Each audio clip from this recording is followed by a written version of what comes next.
So far, we've looked at base 5, base 4, base 2, base 12, and also base 20 and base 60 if you count the Babylonian and Mayan work that we were doing earlier.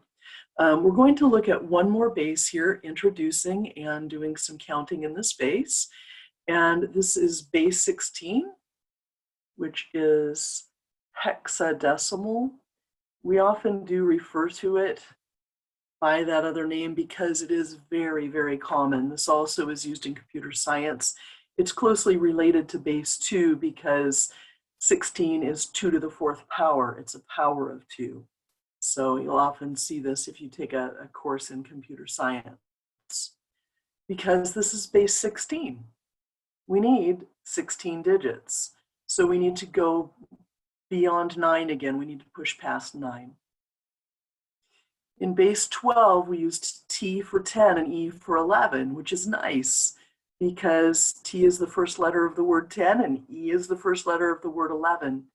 But if I need 10, 11, 12, 13, 14, 15, we're going to have a number of words that start with the same letter. So we're not going to use T, E, T, T, F, F. That wouldn't work. We'd have multiple digits that are exactly the same. So we're just going to dive in with A, B, C, D, E, F. This is what that looks like. Our 16 digits in hexadecimal are 0, 1, 2, 3, 4, 5, 6, 7, 8, 9, 10 is going to be A, and we go from there. B, C, D, E, F. So here we have 9, and then looking at those letters, A is 10, and then 11, 12, 13, 14, 15. We stop there because 15 is 1 less than the base. In order to show a 16, it's going to look like 1, 0, one group of 16. With no ones. Again, place value works by having a ones place and then a place for your base, or you could just say start with 1, multiply by 16, multiply by 16 again. And as you know, that multiplication process could continue. We will start our counting, and the start to this one is going to feel very comfortable, very familiar. 1, 2, 3, 4, 5, 6, 7, 8, 9. We get all of those digits. But remember then, 10 is A, 11 is B, 12 is C, 13 is D, 14 is E, 15 is F. And I noticed that the F is the first letter of the word 15. That's a coincidence, but it helps me remember where to stop. It helps me remember what my last letter is. And then 16 is 1, 0, because it's one group of 16 with no ones.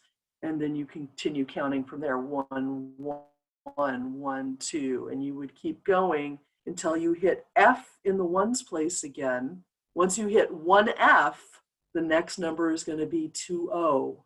And then it's 2, 1, 2, 2, 2, 3, 2, 4, until you hit 2F. And then the next number after that is going to be 3, 0, which will be 48, 3 groups of 16 with no ones. I'm going to, it's hard with 16 to do this vertically and have you see what's going on. So I've put a little chart here and I'm just going to do some more counting. I'm just going to count in order from 1 as high as I can go. Okay.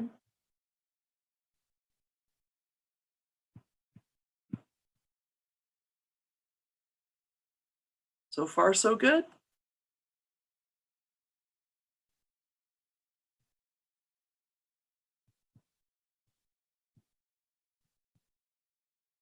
And now we're at 16.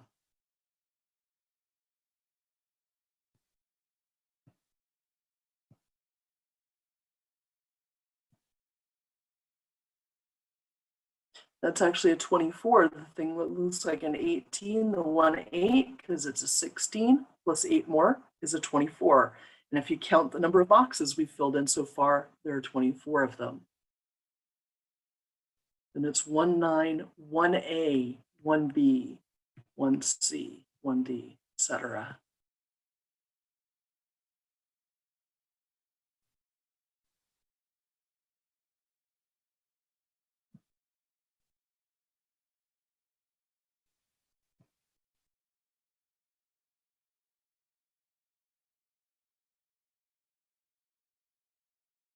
Two 9. We're used to a big change coming at 9. We're used to a 0 showing up after that. But in a base above 10, we're going to hit a letter. So this is 2A, 2B.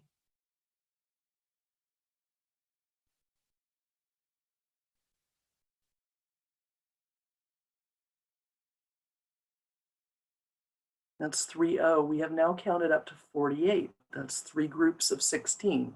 3 times 16 is 48 with no ones. This is 49. This is 50. It looks like a 32, but it's a 50.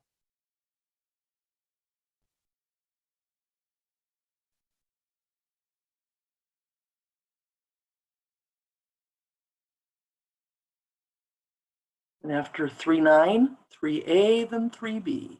And on we go.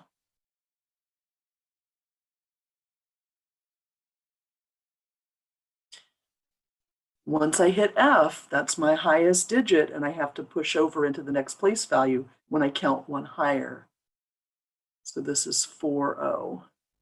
So what is that? 4 groups of 16. 4 times 16 is going to be 64.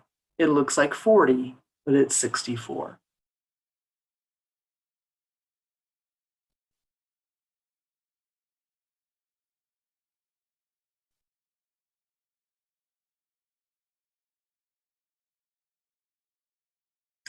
Four 9, 4A, 4B, 4C, 4D, 4E, 4F, and then we have 5O. So I hope that helps you with your basics of positional number systems. Now looking at 2 systems above 10, we've looked at 12 and we've looked at 16, which is also called hexadecimal.